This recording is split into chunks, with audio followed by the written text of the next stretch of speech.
No ar, 18 horas. Notícias de Manaus, Amazonas, Brasil e do mundo. Agora na Mix. Muito boa noite para você sintonizado aqui em 100,7. É isso aí, estamos juntos mais uma vez para a edição de hoje do programa 18 horas. Eu, Karime Leão, e ele, Cid Soares. Boa noite. Boa noite, tudo certinho? Tudo certinho, tamo junto, Cid. Vamos lá. Vamos lá, uma boa noite especial também para você que nos acompanha ao vivo e em cores nas redes sociais, no @18 horas news. Boa noite, gente. Mix. Escuta essa, o Flamengo segue como a maior torcida do Brasil, minha gente. Nenhuma, né? Esse é o resultado da pesquisa do Instituto Atlas Intel, divulgada hoje, terça-feira. Pois é, essa pesquisa só confirma o que todo mundo já sabe. O levantamento indica aí que 21,9% dos brasileiros que se identificam com algum clube de futebol torcem para o Mengão. Bom, e no ranking das maiores torcidas do país, logo depois do Flamengo aparecem na ordem, tá? Corinthians com 14,2%, São Paulo registrando 9,9% e Palmeiras em terceiro lugar com 7,7%. Bom, o Vasco... Parece. Alguém perguntou. Né? O Vasco aparece em quinto lugar com 6,2%. Tudo bem. 18 horas.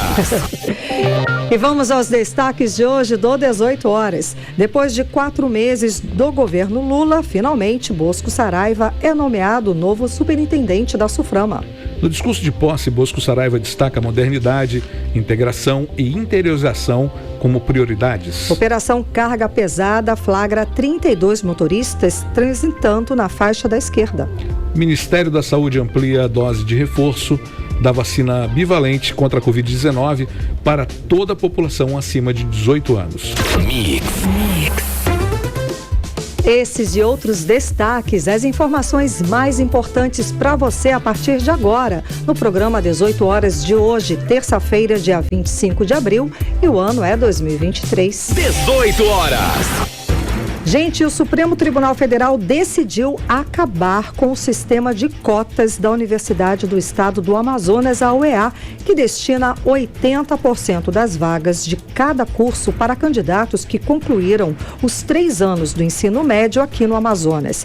A reserva de vagas estava amparada por lei de 2004, que dispõe sobre as vagas oferecidas em concursos vestibulares pela UEA. A lei ainda sofreu uma alteração em 2016 para ser acrescentada uma cota de 5% para pessoas com deficiência. Bom, e agora, com a decisão, essas cotas caem por terra, não tem mais. Exatamente, Karine. Olha, essa era uma discussão muito antiga, mas agora as cotas passam a ser inconstitucional por decisão da mais alta corte do país. Não tem como recorrer. Agora só resta cumprir a decisão do Supremo Tribunal Federal.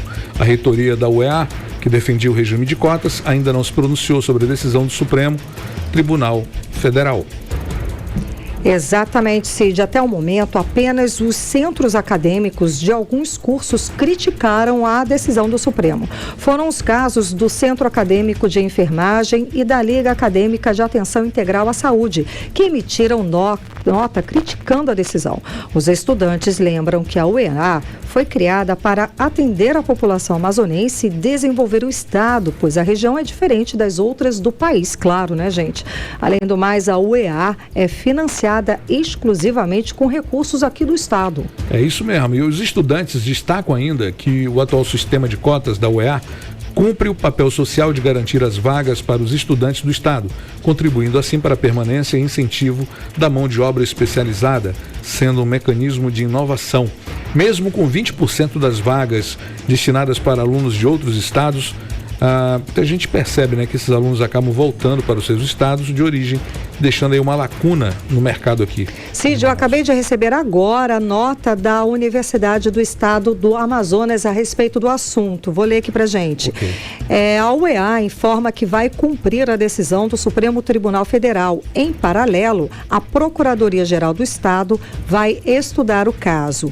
A UEA reforça que o sistema de cotas foi, durante os últimos anos, instrumentado instrumento fundamental para o ingresso de alunos da rede pública do Amazonas na universidade pública, bem como alunos oriundos de municípios, democratizando o ensino superior no estado e atendendo a necessidades específicas, em virtude das características peculiares aqui do Amazonas. Gente, importantíssimo, e também vale lembrar que a Universidade do Estado do Amazonas foi criada em 1999 pelo então governador Amazônio Mendes, justamente para garantir aos amazonenses a oportunidade de frequentar o curso superior. Ainda lembrando que em mais de 60 mil pessoas, a grande maioria aqui do estado se formaram como médicos, enfermeiros, dentistas, advogados, professores, engenheiros e outras profissões. A gente aqui torce para que a Universidade do Amazonas continue crescendo e que continue sendo um importante instrumento de desenvolvimento e progresso para o Amazonas. Gente, terminou a novela. O ex-deputado federal Bosco Saraiva é o novo superintendente da SUFRAMA. A nomeação saiu hoje no Diário Oficial da União. Chegou depois de 4 meses do novo governo e muita espera.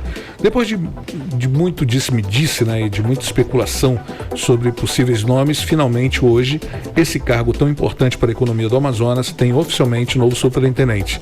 Lembrando que Bosco Saraiva foi a pessoa indicada pela bancada amazonense no Congresso. Indicado por unanimidade pela bancada, viu, Cid? Ele teve o nome indicado pelo vice-presidente da República e ministro do Desenvolvimento, Indústria e Comércio, Geraldo Alckmin, no início deste mês. Mas somente hoje a nomeação saiu no Diário Oficial. E a repórter Odiné Araújo tem mais detalhes sobre essa nomeação para a SUFRAMA. Vamos conferir. Mais de 4 meses após a saída do titular da Superintendência da Zona Franca de Manaus, a SUFRAMA tem um superintendente nomeado. O ex-deputado federal Bosco Saraiva, do Solidariedade, que é da base do governo Lula, foi nomeado como o novo superintendente da SUFRAMA no Diário Oficial da União desta terça-feira pelo ministro da Casa Civil, Rui Costa. O cargo estava vago desde 28 de dezembro do ano passado, quando o general Algacir Pulsim deixou a superintendência. A autarquia estava sendo conduzida interinamente pelo servidor de carreira da SUFRAMA, Marcelo Pereira. Bosco Saraiva teve o apoio de toda a bancada federal do Amazonas, composta por 3 senadores e 8 deputados federais. Ele, que hoje é professor e empresário, teve o primeiro contato com o polo industrial de Manaus, ainda na década de 90, quando trabalhou em algumas fábricas, até se lançar na vida política como vereador, deputado estadual e deputado federal.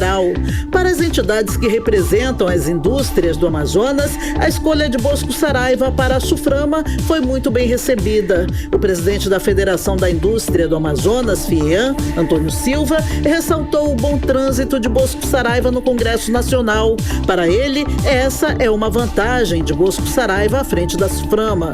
Bosco é um político sábio, é da nossa terra e tem tudo para fazer uma bela gestão à frente da SUFRAMA, pois é conhecedor de todos os nossos problemas, principalmente agora em que vamos ter a reforma tributária pela frente, onde nós vamos precisar de muito conhecimento técnico para que possamos justificar o porquê das nossas vantagens comparativas constitucionais. Já o Centro das Indústrias do Estado do Amazonas, por meio de nota, disse que recebe com entusiasmo a nomeação de Bosco Saraiva na superintendência da SUFRAMA. O fato de ele ser um político conhecedor das necessidades e particularidades da região também conta como vantagem para o CIEAM. Essa experiência, de acordo com a nota do CIEAM, certamente trará um olhar estratégico para a SUFRAMA, dando ênfase na segurança jurídica do modelo e auxiliando na ampliação da sua carteira de produtos, aumentando assim a cadeia produtiva local e ajudando a solucionar as desigualdades do Brasil. Odiné Araújo para o 18 horas. Você está ouvindo 18 horas. Entrevista do dia.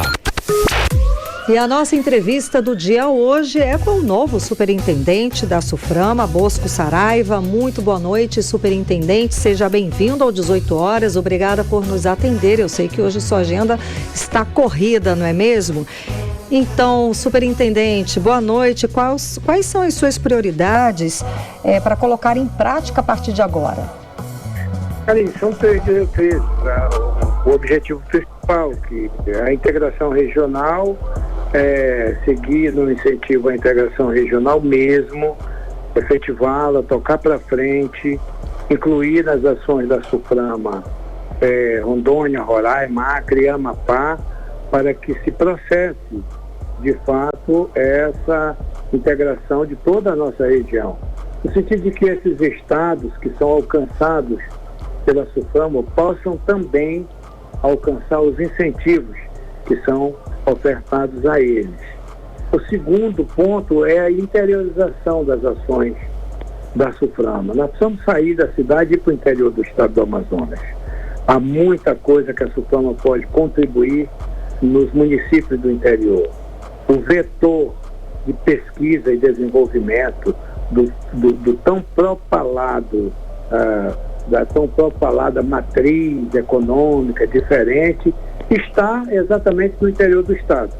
E nós precisamos não só trabalhar através do CBA esses processos, essa pesquisa, essa ciência com relação ao potencial industrial das nossas coisas, tanto vegetal, mineral, animal, tudo aquilo que a gente tem, que é único do nosso estado, nós precisamos levar, assim como a informação aos comerciantes, aos microempresários que estão localizados nos municípios do interior, e mostrar a eles que a SUFRAMA pode fazer muito por eles e que eles podem acessar a esses benefícios que são ofertados aqui.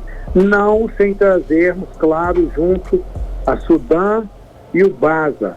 Nós já iniciei uma conversa hoje com o ministro Padilha, no sentido de que nós possamos promover com brevidade a reunião dessas três instituições importantíssimas para a interiorização das coisas no norte do país. E por terceiro, a modernização da SUFRAMA. A modernização que vai desde o melhoramento dos salários dos nossos servidores até a instalação de processos de controle mais avançados.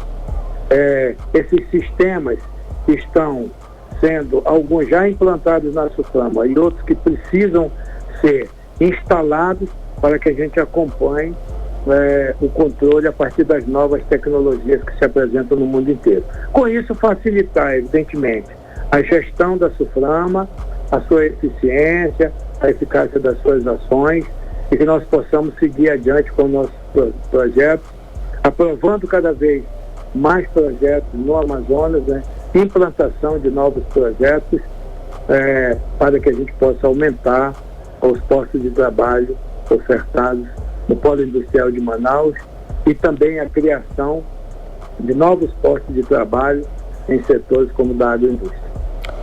Superintendente, uma das propostas que se discute agora para a reforma fiscal é criar um fundo de compensação para a Zona Franca. Isso atende às necessidades das empresas e do Estado? Isso é uma dos debates que ainda não está no papel. Ainda não está posto porque a comissão, Cid, a comissão que está a propor o texto da reforma tributária ainda está nesse debate na Câmara dos Deputados. Não tem nada definido ainda? Não, a partir de que nós tenhamos o texto escrito, aí sim nós teremos um material para nos debruçarmos sobre ele e debater a respeito das mais variadas propostas. Eu participei do último mandato na Câmara Federal, já houve 2 propostas que tramitaram no Congresso, mas o Senado está na Câmara.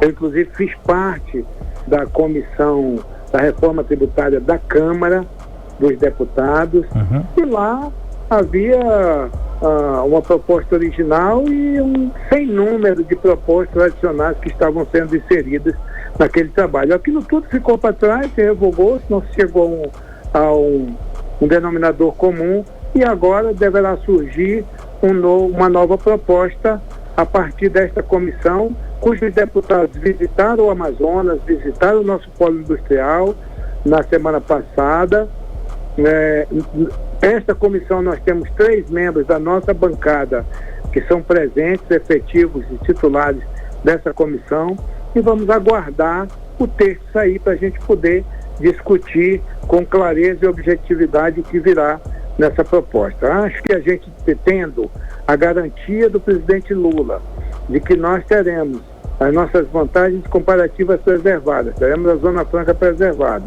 tendo a bravura da nossa bancada federal, de senadores e deputados federais, e tendo a expertise que a gente tem do debate, da discussão na Câmara dos Deputados e no Senado, eu tenho certeza que nós vamos atravessar esse Rubicão e manter a Zona Franca de Manaus. Superintendente, a gente sabe que a Zona Franca de Manaus é alvo de muitas críticas de todo o país, né, pelas questões fiscais, né, em nível nacional, como um grande problema para o país ao responder sozinha por 50 bilhões de reais em renúncia fiscal. Como é que a gente pode virar esse jogo e explicar para o restante do país a importância e os números reais e positivos da Zona Franca de Manaus, superintendente? Comunicando. Há muitos anos a gente assiste a falta de comunicação a respeito do que é a Zona Franca de Manaus.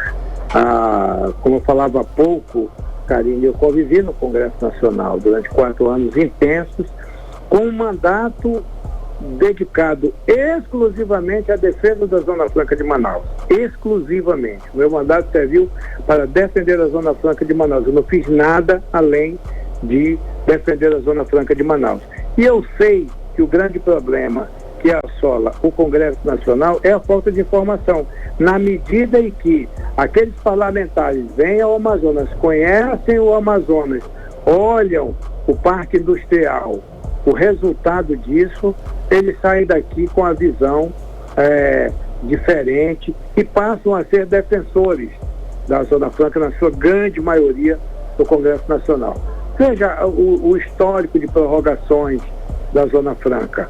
Ora, e quem decidiu essas prorrogações foi exatamente o Congresso Nacional. Nós estamos com ela garantida no formato que está até 2073. Foi fruto exatamente da luta daqueles parlamentares que estiveram durante aquelas legislaturas em que a Zona Franca foi prorrogada. E, portanto, nós pretendemos fazer e aproveitar essas oportunidades, como essa discussão, exatamente para comunicar para o Brasil inteiro que nós não somos fardo, na verdade, nós somos solução para o Brasil. Porque além das questões ambientais, nós estamos aqui para cima do Brasil, preservando o futuro da humanidade. E essa conceituação de renúncia fiscal, ela tem um equívoco, porque na medida ela só existe porque existe o incentivo fiscal. Sem o incentivo fiscal não existiriam as fábricas aqui, elas estariam em outro país, não estariam no Brasil. As plantas estariam em outro país. Vide os exemplos últimos das empresas que deixaram a Zona Franca, não ficaram no Brasil. Elas saíram do Brasil para gerar mão de obra e riqueza em outro país. Verdade. Portanto, equívoco daqueles que dizem que há uma renúncia fiscal. Não há uma renúncia fiscal. Aliás, esse modelo sempre foi usado no Brasil para outras regiões do país ao longo de sua história. Bom, superintendente, a Suframa hoje tem um déficit de servidores. E como é que o senhor pretende contornar esse problema? Podemos ter um concurso em breve? Já está feito o pedido.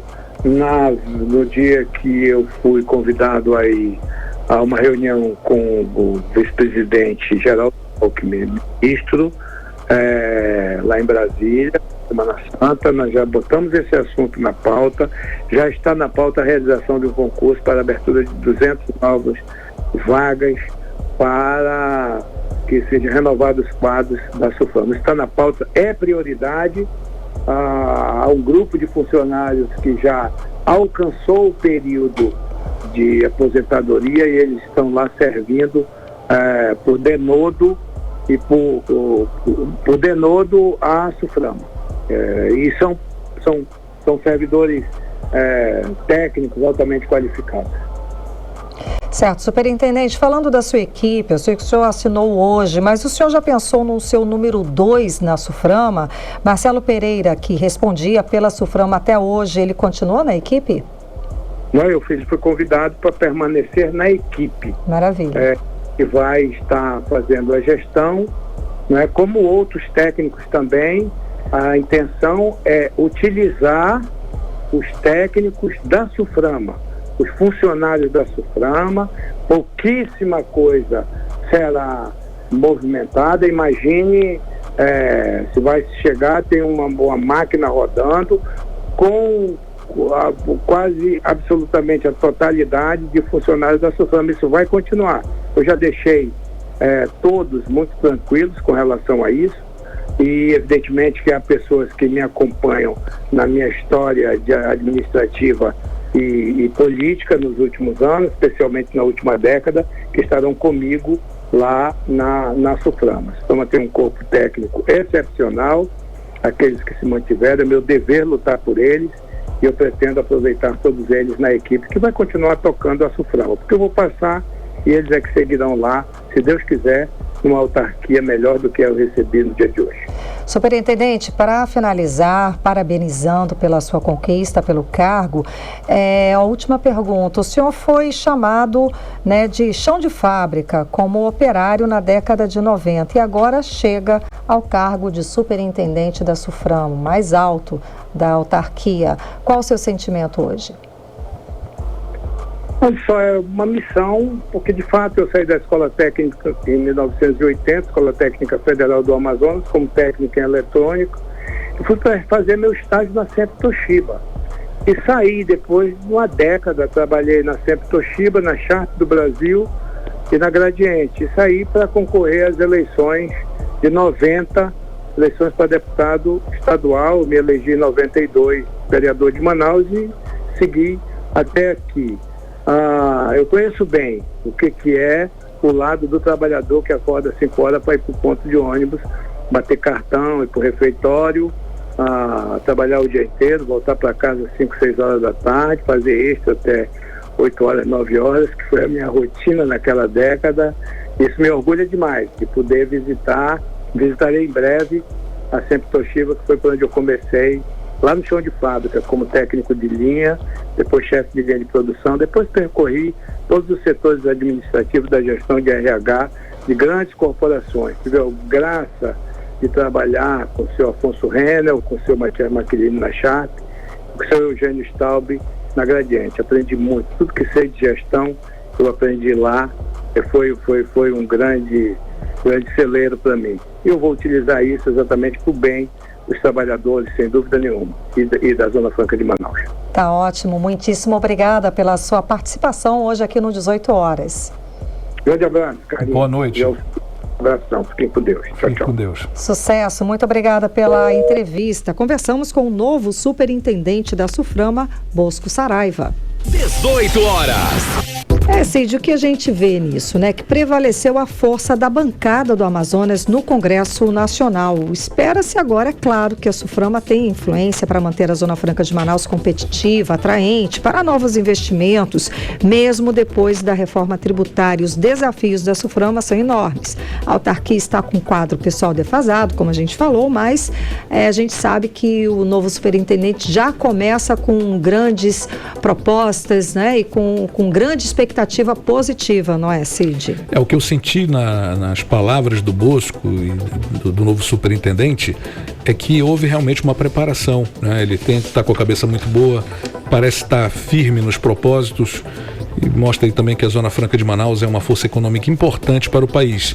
Deixou isso muito claro na visita, né, dos ministros. Acho que isso aí, para mim, foi o ponto alto dessa fala dele hoje, e a nossa Zona Franca representa aí uma renúncia fiscal de 55,3 bilhões de reais por ano, como ele disse que não é renúncia, tem um... Esse termo que não é muito legal, né? Legal. Um incentivo fiscal. Isso. Tem um faturamento aí de 174 bilhões de reais, além de gerar mais de 450 mil empregos diretos e indiretos. e graças à Zona Franca de Manaus, que o governo do estado arrecada mais de 30 bilhões de reais para pagar o funcionalismo, investir em saúde, educação e infraestrutura. Sim, já é inegável que a Zona Franca é a mola propulsora da economia aqui do estado do Amazonas e responde por mais de 80% do nosso produto interno bruto. Bosco Saraiva assume nesse momento crucial para a continuidade desse modelo de desenvolvimento e que é claro que ele tem a competência, sem dúvida alguma, para colocar, para afirmar e para manter a Zona Franca, o modelo da Zona Franca, como um modelo muito importante com mais sucesso aqui para o estado do Amazonas. O Ministério da Saúde anunciou a ampliação da campanha de vacinação contra a Covid-19 com a dose de reforço da bivalente para toda a população acima de 18 anos. Cerca de 97 milhões de brasileiros poderão ser vacinados. E vamos acompanhar como fica a situação aqui no Amazonas, na reportagem de André Meirelles. A baixa procura pelas doses da vacina bivalente contra a Covid-19 foi o principal motivo que levou o Ministério da Saúde a ampliar o público-alvo da campanha. Na noite desta segunda-feira, o governo anunciou o reforço com a vacina bivalente contra a Covid para todo o público acima de 18 anos. Em Manaus, a data de início do imunizante ainda não foi divulgada, mas, segundo a Secretaria Municipal de Saúde, é necessário que a pessoa tenha completado o esquema primário monovalente com 2 doses, em que a última deve ter sido recebida há pelo menos 4 meses para receber a dose bivalente. Para o infectologista Nelson Barbosa da Silva, a vacina é a mais eficiente dentre as disponíveis, porque induz a produção de anticorpos contra a cepa original. Após o início da vacinação, o número de óbitos caiu, o número de internações caiu. E esta vacina bivalente ainda é muito melhor. Por quê? Porque ela consegue proteger as pessoas contra a cepa original do coronavírus e contra a variante Ômicron, que é a que ocorre em mais de 90% em todo o mundo, predominando em todas as regiões do mundo, assim como no Brasil. Enquanto a data para o novo público ainda não é definida no Amazonas, a notícia parece ter alegrado alguns manauaras, como é o caso do estudante de Direito Paulo Vitor de Almeida, de 18 anos. Para ele, o imunizante é seguro. Acredito sim que a segunda dose é segura e também estou muito ansioso para quando ela chegar aqui no Amazonas.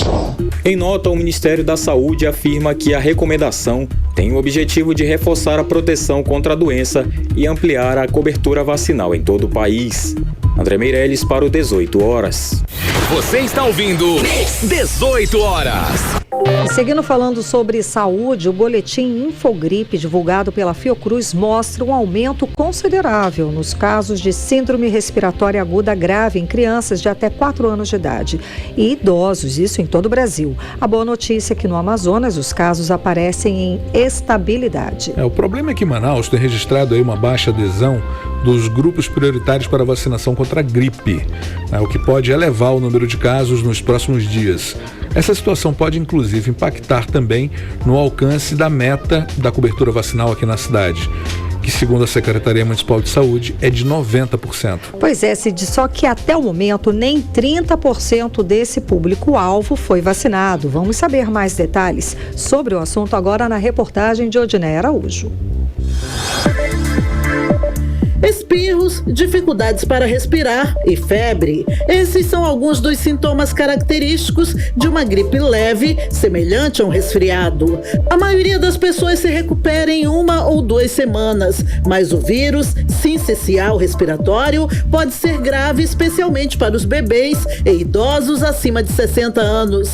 Segundo o boletim Infogripe, divulgado pela Fiocruz na última semana, houve aumento considerável de casos de síndromes respiratórias em crianças de até 4 anos e idosos em todo o Brasil. A boa notícia é que os dados aqui no Amazonas aparecem em estabilidade, como explica o coordenador da Infogripe na Fiocruz, Marcelo Gomes. A gente tem observado, por exemplo, que em diversos estados, mesmo esses que ainda estão com sinal de crescimento, nas internações por infecção respiratória, a Covid-19 já começa a dar indícios ali de diminuição, no seu registro. Já nas crianças, a gente continua, né, com um sinal de amplo predomínio do vírus sincicial respiratório, né, como principal causa de internações na população infantil, especialmente nos mais pequenininhos, ali até 1, 2 anos de idade. Quanto aos casos de síndrome respiratória aguda grave, 16 estados brasileiros registraram aumento no número de casos.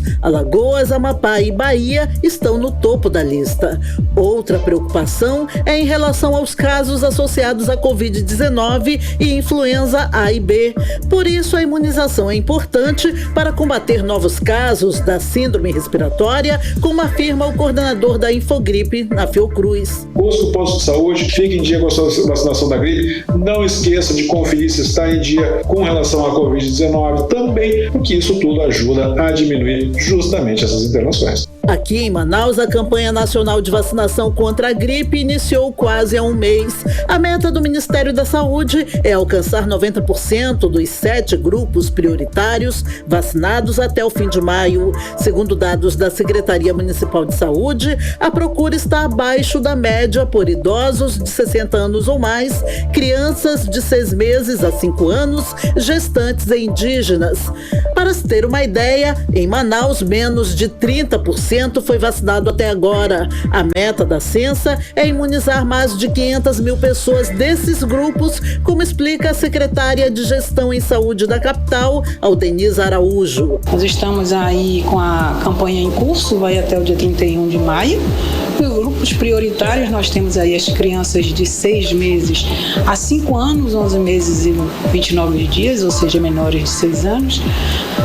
A grávida de qualquer idade gestacional, puérpera até 45 dias pós-parto, idosos a partir de 60 anos, entre outros, professores, trabalhadores de saúde, entre outros. Se você faz parte dos grupos prioritários e pretende se vacinar contra a gripe, a lista completa com os locais de imunização pode ser acessada no site censa.manaus.am.gov.br. Odneia Araújo para o 18 horas.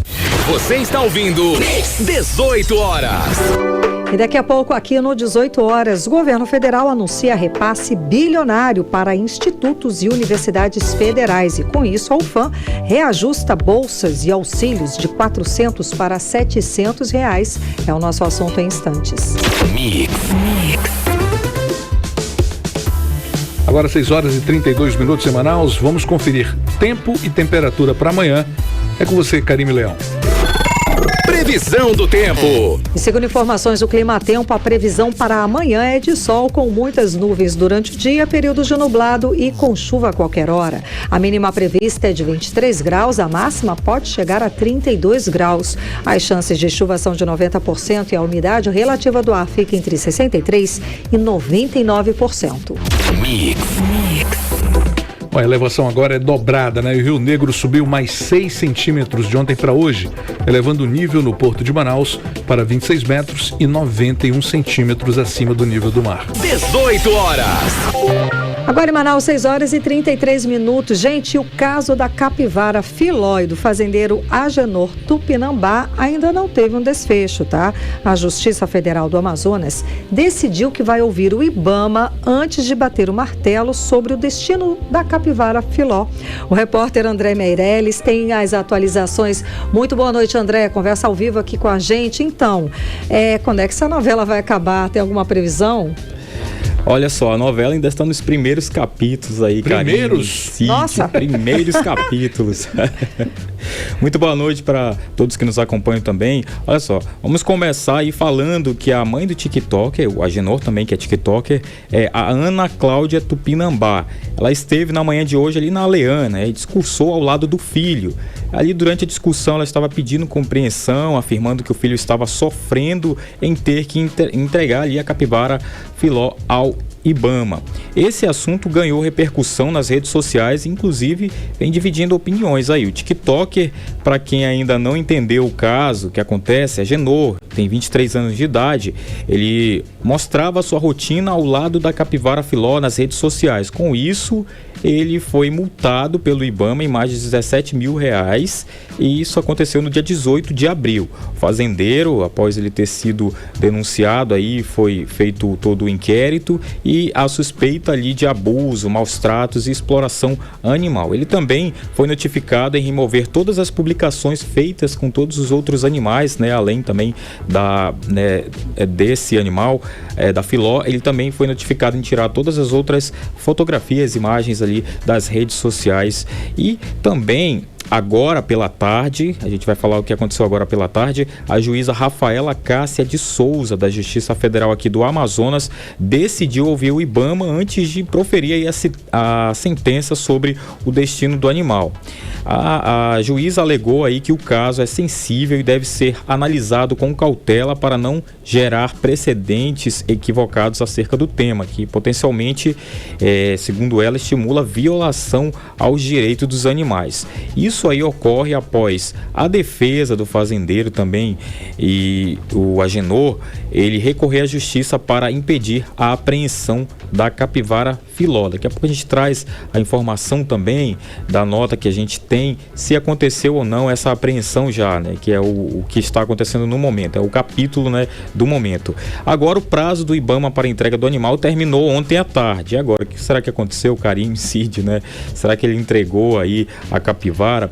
Só que o que foi que aconteceu? A advogada, que é a Jéssica Morim, que integra ali o grupo de advogados que o acompanha, disse que o prazo encerrou ontem às 5 da tarde, por isso que o caso foi ajuizado na ação judicial para a manutenção da capivara e também de outro animal, que é o papagaio ali, para que pudesse voltar ao seu habitat natural. Com isso, a Jéssica, advogada de defesa do Agenor, explica que com o fim do prazo, a Agenor deve sofrer também uma nova autuação por descumprir aí e não ter entregado pelo IBAMA.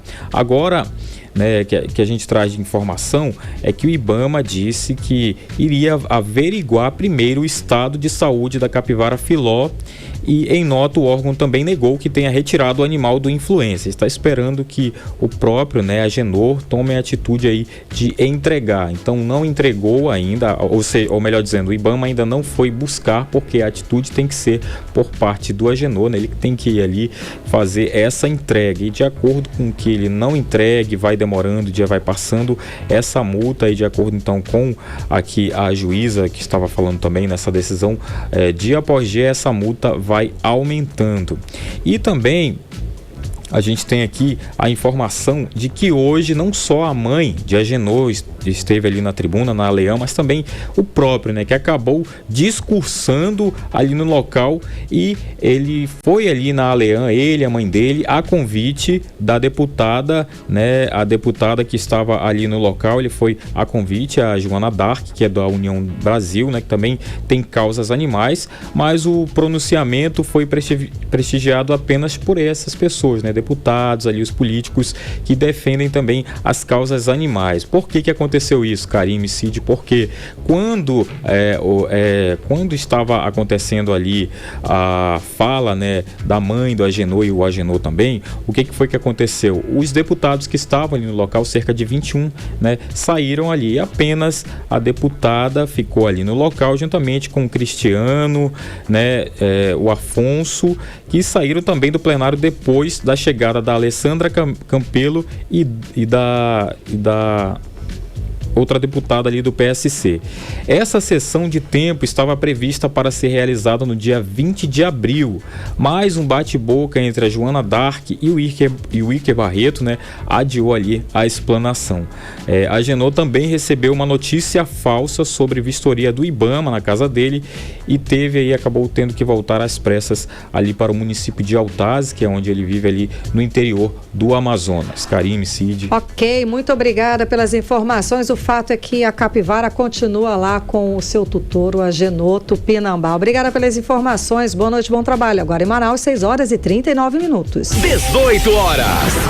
Vamos falar de educação. Na última semana, o governo federal anunciou um repasse bilionário para a recomposição orçamentária de institutos e universidades federais. Aqui no estado do Amazonas, a Universidade Federal e o Instituto Federal do Amazonas já anunciam como é que vão aplicar esse valor. Bom, a UFAM, por exemplo, anunciou o reajuste de bolsas e auxílios pagos pela instituição, saindo de R$400 para R$700. O novo valor entra em vigor a partir de segunda-feira, dia 1º de maio, como explica a repórter Nathalie Moraes. A Universidade Federal do Amazonas anunciou hoje o reajuste das bolsas e auxílios pagos pela instituição de R$400 para R$700. O novo valor entra em vigor a partir da próxima segunda-feira, dia 1º de maio. O reajuste veio logo após a universidade receber R$38 milhões do governo federal, que liberou mais de R$2,4 bilhões para as universidades e institutos federais de todo o Brasil.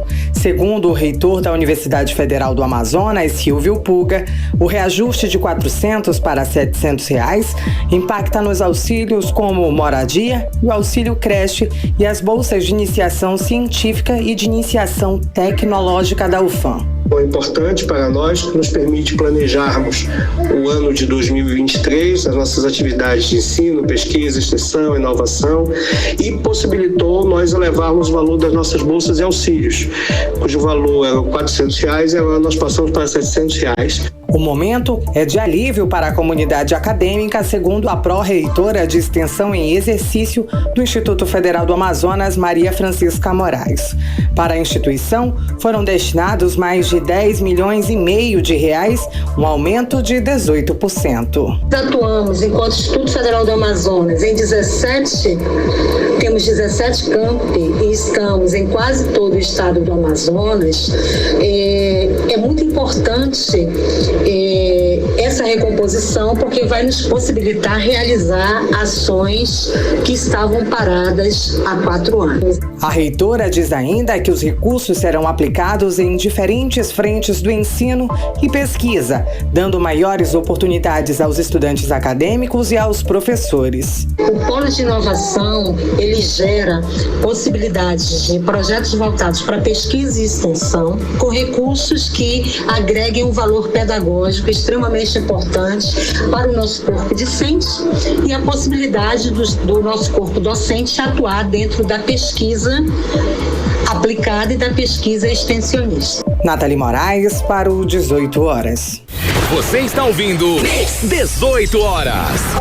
E o senador do Amazonas, Omar Aziz, é um dos cotados para presidir a Comissão Parlamentar Mista de Inquérito dos Atos Antidemocráticos do dia 8 de janeiro. E para a relatoria, o nome mais comentado é do deputado André Fufuca, do Partido Progressista do Maranhão. Para falar mais sobre essa CPMI, vamos conversar agora com o nosso correspondente em Brasília, o jornalista Carlos Eduardo Matos. Cadu, boa noite, seja bem-vindo. Chega mais, Cadu. Então, essa CPMI começa mesmo amanhã? Boa noite, Karine. Boa noite, Cid Soares. Boa noite, ouvintes do programa 18 horas. Agora eu acertei o seu nome, viu, Cid? Eu só fiquei admirado aqui, eu tô feliz. Boa noite, Cadu. Boa noite, querido. Eu estou aqui ao vivo, falando aqui do Salão Verde da Câmara dos Deputados, acompanhando as movimentações sobre 2 assuntos, né? O primeiro sobre a questão da CPMI, que é a chamada CPI mista do 8 de janeiro, né, que é um assunto que está esquentando bastante aqui os bastidores da política, e também tem a PL das fake news. O requerimento de urgência acaba de ser aprovado, então a matéria deverá ser votada em si na semana que vem, provavelmente na terça. Mas voltando à questão da CPMI, Karine e Cid Soares, amanhã, respondendo essa questão, os trabalhos não começarão amanhã. Amanhã vai ser a leitura do requerimento de instalação da CPI mista. Isso abre caminho para o começo dos trabalhos, que provavelmente vai ser na semana que vem, se tudo der certo, se a leitura for feita oficialmente, né? Enquanto isso, o ambiente aqui na Câmara dos Deputados é de correria, viu, Karine? Não só na Câmara dos Deputados, também no Senado, porque os partidos estão tentando se encaixar nessa CPI. Cada partido está tentando colocar o seu representante nessa comissão. E aí hoje teve reunião de líderes, né? E ficou acertado que o Senado vai ficar com a presidência da CPMI e a Câmara dos Deputados vai ficar com a relatoria. E nesse contexto entra os senadores Omar Aziz e Renan Calheiros, que são candidatíssimos à presidência da CPMI. Por quê? Ambos aí, na avaliação do governo, fizeram um trabalho eficiente na CPI da Covid. Então, o governo está escalando novamente o Omar Aziz aí, porque ele tem esse perfil mão de ferro, né, cão de guarda do governo, para poder enfrentar os parlamentares da oposição, que é uma oposição muito feroz, muito barulhenta. Então, ele vai ser colocado meio o cara que vai não meio que apaziguar, né? Que a gente sabe que ele não apazigua, às vezes sim, às vezes não, mas ele é um cara que vai colocar bastante pano frio, vai lacrar, digamos assim, para cima da oposição. Ele tem esse papel essencial de conduzir na marra a CPI. Esse trabalho ele fez na CPI da Covid. Agora, com relação ao governo, ele tem a maioria na formação dessa CPI mista, viu? Ele tem 3 blocos da Câmara dos Deputados, blocos partidários, né? E também tem 2 blocos do Senado. Então, é ampla maioria, então acredita-se aí que vai ter, que o governo vai ter um maior número de parlamentares integrantes nessa CPI, e o governo vem trabalhando por mais. Ele não quer só a presidência da casa, por meio do Senado, quer também a relatoria, porque não adianta ter a presidência da CPI se o relatório ficar nas mãos da oposição, porque aí toda a agenda da CPI mista vai ser feita pela oposição. Então, é estratégico para o governo buscar também a relatoria dessa CPI. Foi nesse sentido que a gente conversou agora à tarde com o deputado Lindbergh Farias, que é da liderança do PT na Câmara dos Deputados. Vamos ouvir o que ele disse. Olha, eu tenho falado que essa base bolsonarista deu um tiro no pé, porque eles podem inventar a narrativa que quiserem nas redes sociais. Só que um fato eles não vão conseguir esconder. Foram eles, foi a base política deles que atuaram aqui em 8 de janeiro, depredando o Supremo Tribunal Federal, o Congresso Nacional, o Palácio do Planalto. E a gente vai atrás dos financiadores, vamos atrás também do autor intelectual, ou autores. A gente quer chamar o ex-ministro Anderson Torres, porque eu acho que ele é o elo de ligação com o Bolsonaro. O próprio Bolsonaro foi chamado para depor na Polícia Federal, agora não é caso de joias, quarta-feira agora, sobre esse caso de 8 de janeiro. Eu acho que essa CPMI vai colocar eles num profundo isolamento e vai ser bom para o Brasil. A vontade de ir. Na verdade, quem elege o presidente é a maioria da CPMI. São 32 membros. O PL acha que com 3 senadores e 3 deputados ia ter presidência ou relatoria? É claro que não. 18 horas. A gente acompanhou a fala do deputado federal Lindbergh Farias, líder, né, do PT na Câmara, Cadu. Exatamente, Karine. O deputado Lindbergh Farias é uma liderança do PT e ele fala nesse sentido sobre essa briga que está havendo entre o governo e a oposição, a briga pela presidência, a briga pela relatoria, e neste momento a briga pela relatoria. Então o governo quer que seja um deputado do centro o relator dessa CPI, para que haja um pouco mais de neutralidade e o governo possa manipular um pouco mais essa situação. A oposição, embora tenha uma narrativa um pouco duvidosa com relação à construção dessa CPI, inclusive alguns parlamentares da ala da direita estão querendo desistir da construção dessa CPI, inclusive já é tarde demais para apresentar essa ideia, era para ter feito isso antes. Inclusive, essa aqui é a questão da briga entre o governo e a oposição, né, de querer buscar esse papel estratégico que é a relatoria. Agora, Karine, tem deputado que assinou, né, o requerimento da CPI favoravelmente, né, que no caso foi Silas Câmara, Capitão Alberto Neto e Fausto Júnior. Agora, os outros deputados da bancada não se manifestaram, não assinaram, mas esse novo contexto dos fatos do 8 de janeiro, que foram revelados na mídia, fizeram com que os parlamentares se posicionassem também. Então é o caso do deputado Adair Filho, a gente conversou com ele agora à tarde também, ele agora se diz favorável à CPMI. Então vamos ouvir o que ele disse. Eu não assinei por esse motivo, mas tendo em vista tudo que tem acontecido, as imagens que têm sido vazadas aí nas redes de comunicação, eu acredito que nós precisamos fazer essa investigação agora a fundo, de forma responsável, para que a gente possa impedir os culpados, as pessoas que impulsionaram o acontecimento desses atos, assim como se alguém negligenciou ou de alguma forma fez vista grossa ou deixou esse tipo de prática acontecer. Portanto, acredito que amanhã, na quarta-feira, na sessão do Congresso Nacional, vai ser lido, né, a CPMI vai ser instalada e em breve vamos ter os seus membros aí, e assim vai correr normalmente aqui o trâmite no Congresso Nacional. 18 horas. E agora a gente ouviu, né, o posicionamento do deputado federal Adail Filho, do Republicanos do Amazonas. Não é isso, Cadu? Exatamente, como eu disse para vocês, os parlamentares da bancada do Amazonas estão se reposicionando com relação a essa CPMI. O fato de instalar ou não, isso daí já é consolidado. Agora, com relação a apoiar as investigações, é outra história. Então, como o deputado Adail Filho falou, né, ele é favorável aí à CPMI, outros deputados também passaram a apoiar a CPMI. Pressão popular, pressão dos eleitores, toda a população brasileira quer que as investigações aconteçam, né, Karine? Todos os fatos sejam mostrados e todas as verdades sejam apresentadas nesse momento dessa investigação. Volto com vocês, Karine Cid. Obrigada pelas informações, Cadu. Boa noite, bom trabalho. Tchau, tchau. Um abraço, gente. Tchau, tchau. 18 horas.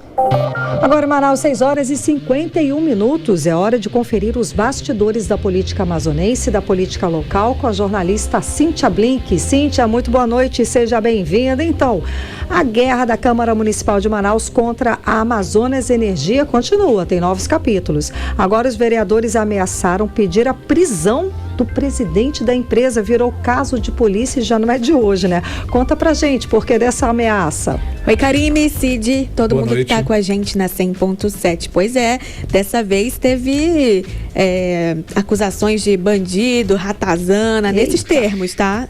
A Câmara. O que aconteceu? O vereador Rodrigo Guedes usou a tribuna para fazer uma denúncia. De acordo com ele, a empresa teria usado aí uma solicitação como justificativa para instalar a fiação preparatória para colocar lá os medidores aéreos. Essa solicitação estava assinada por Rodrigo Guedes. Isso foi no bairro São Raimundo. Por que é importante essa localização? Porque é o bairro em que Rodrigo Guedes tem muito eleitor. E aí ele ficou... de acordo com o vereador, ele ficou como se ele tivesse solicitado colocar ali os medidores. Mas, na verdade, a solicitação dele, de acordo com ele, era completamente outra. Ele estava pedindo a reparação de alguns fios por causa de um pedido de um morador. E esse documento ele levou até a tribuna, rasgou o documento ali na frente e, nesse momento, ele estava bem chateado, para não usar outra expressão, e disse que ia pedir a prisão do Márcio Pereira, que é o diretor-presidente da Amazonas Energia. Além disso, ele promete entrar com uma ação contra o diretor. Também o presidente da Câmara Municipal de Manaus, vereador Caio André, afirmou que vai entrar, não só ele, na verdade, a Câmara Municipal de Manaus, com uma ação criminal mesmo, então é realmente caso de polícia aí, no Ministério Público contra a Amazonas Energia. Isso ainda por causa daquele caso da propaganda em que a atriz fala que quem não for a favor do medidor é a favor do crime. E foi isso, esse é o clima. Isso é muito triste, porque, como eu falei, quem assinou contra a instalação dos medidores foi o prefeito. Sim. Olha isso. Aliás, os vereadores parlamentares todos em geral. Eles, em verdade, sim. Todos eles. E a sociedade civil organizada também se posicionou contra, usando galeria e tudo mais. Karime, Cid. Bom, mudando de assunto um pouco, sem esquecer, né, que esses medidores aí, a gente não tem como verificar. Então já deixa esse registro também. O governador Wilson Lima mexeu nas secretarias agora. Quem são os novos secretários? Que novidades são essas, né? Pois é. Então, tá chegando aí a Secretaria de Energia, Mineração e Gás, a Secretaria de Desenvolvimento Urbano e Metropolitano e a Secretaria de Desporto e Lazer. Na verdade, são secretarias que existiam e foram recolocadas, né? Elas voltaram aí. Elas sobreviveram nesse segundo mandato Wilson Lima. E aí passa a ter um total de 28 secretarias. A gente ainda não tem os nomes, viu? Para falar bem a verdade. Mas além disso, tem outras mudanças que estão previstas aí para acontecer. Como, por exemplo, transformar a Segov, ela dá a ela mais autonomia administrativa, técnica e financeira. E que é a Secretaria do Governo, e transformar o DETRAN, que é o Departamento de Trânsito, que tem uma super arrecadação, em fazendo parte da Segov, trazer ele à Segov. Também vai ter uma reorganização do quadro de cargos da Fundação Universidade da Terceira Idade, que é a FUNAT, e do Centro de Educação Tecnológica, que é o CETAM. De acordo com o governador Wilson Lima, quando anunciou, falou que esse movimento faz ter um ganho aí de eficiência, que é indispensável para enfrentar os desafios da administração pública. Karime, Cid. Blink, sei que tem vereador com medo de perder a presidência da Comissão de Constituição e Justiça. Conta mais pra gente. Pois é, eu já te contei sobre essa comissão, né? Que ela é bem importante porque é por ela onde passam todas as propostas que acontecem ali no parlamento. Então ela pode barrar antes de ir para o plenário ou jogar para frente. Por exemplo, pedido de urgência, aprova, enfim, é estratégica essa comissão. E essa comissão estava na mão do vereador Gilmar Nascimento. Na verdade, permanece na mão dele. Gilmar Nascimento, ele era do União Brasil, que é um partido do governador Wilson Lima, mas ele é muito aliado do prefeito Davi Almeida. E o que acontece? Teve toda aquela situação em que ele foi expulso do União Brasil e agora o União Brasil pede esse cargo, pede a presidência. Tudo depende de uma decisão da Procuradoria da Câmara. É a Câmara dizer, ok, está liberado o cargo para o União Brasil indicar quem vai ser o próximo ou decidir permanecer com o Gilmar Nascimento. Na verdade, eu conversei com o vereador Diego Afonso, que é o presidente do União Brasil em Manaus, né, no município, e ele falou que é muito complicado que a Procuradoria diga que Gilmar Nascimento permanece com o cargo mesmo não sendo mais do partido, já que o cargo pertence ao partido e não ao vereador. Ele disse que nesse caso, a expressão que a gente costuma usar, né? Nesse caso seria fazer boi voar, mas que tudo pode acontecer porque a decisão não saiu. Só que ele ficaria surpreso. E agora está se aguardando isso. Por que eu trouxe esse assunto? Porque hoje Gilmar Nascimento subiu à tribuna para falar o quanto ele está indo bem à frente da Comissão de Constituição, Justiça e Redação. Ou seja, deixando muito claro que ele quer permanecer nesse cargo, que né? Modesto. Exatamente. Ele trouxe números ali, falou do quanto é importante ter uma atuação forte dentro da CCJ, que isso faz a Câmara andar e tudo isso. Então, tudo isso tem como um pano de fundo ainda a briga entre o Wilson Lima e Davi Almeida. E a Procuradoria está demorando para dizer qual que vai ser o resultado disso. Acho que amanhã é um limite. Espero poder trazer novidade aqui. Tá bom, então. É isso. É isso? É isso, por hoje. É isso. Acho que eu já dei muita informação para vocês. Tá certo. Muito obrigada pelas informações, Cíntia Blink. Boa noite, bom trabalho. Tchau, tchau. Tchau, até amanhã. 18 horas. Esporte. E agora a gente parte para o esporte. Cid Soares, que temos de novidade para hoje? Eu vou começar falando aqui de um desconhecido argentino, Valentim Castellanos. Ele estragou o dia da torcida do Real Madrid. Eita. Marcou logo 4 gols. O atacante de 24 anos humilhou o gigante europeu na vitória do Girona por 4-2 hoje, né, no modesto estádio municipal de Montevideo, pela 31ª rodada do Campeonato Espanhol.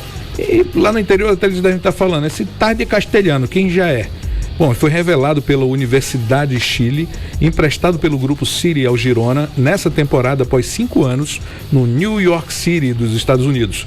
Entrou em um seletíssimo grupo de jogadores que marcaram 4 gols em um só jogo contra o Real Madrid. Bom, mudando aqui, olha, e sem citar nomes, claro, né? O nome do técnico italiano Carlo Ancelotti, né, presidente da CBF, Edinaldo Rodrigues, afirmou hoje que vai esperá-lo até o dia 25 de maio para definir o futuro técnico da seleção brasileira. É nessa data que a seleção deve ser convocada para 2 amistosos a serem disputados em junho, entre os dias 12 e 20, contra rivais também a serem definidos. Caso o atual técnico do Real Madrid não dê uma resposta, a confederação vai partir para um plano B, que pode ser Fernando Diniz, Abel Ferreira ou Jorge Jesus. Bom, e o atleta Pietra Menezes, de 12 anos, embarca amanhã rumo à Copa Norte de Natação em São Luís do Maranhão. para participar da competição que acontece nos dias 27, 28 e 29 de abril.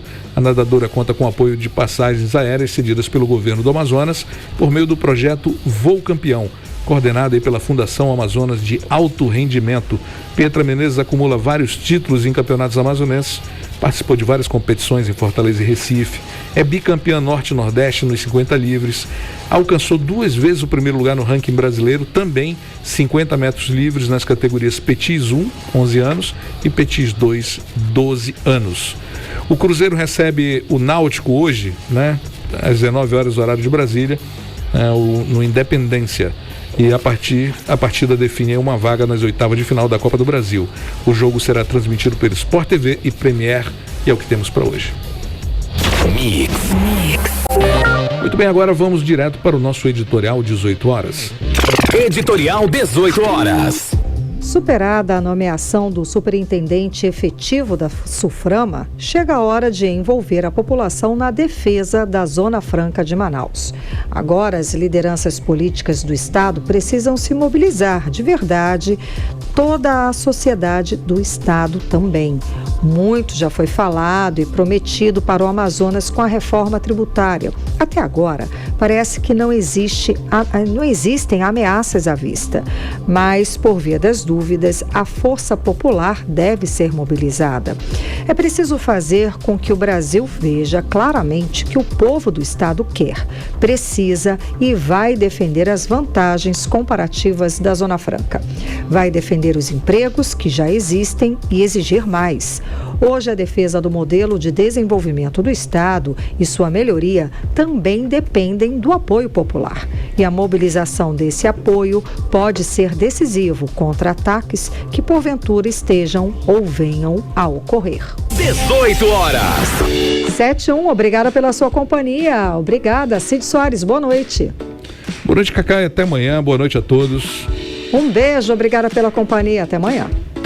Você ouviu 18 horas.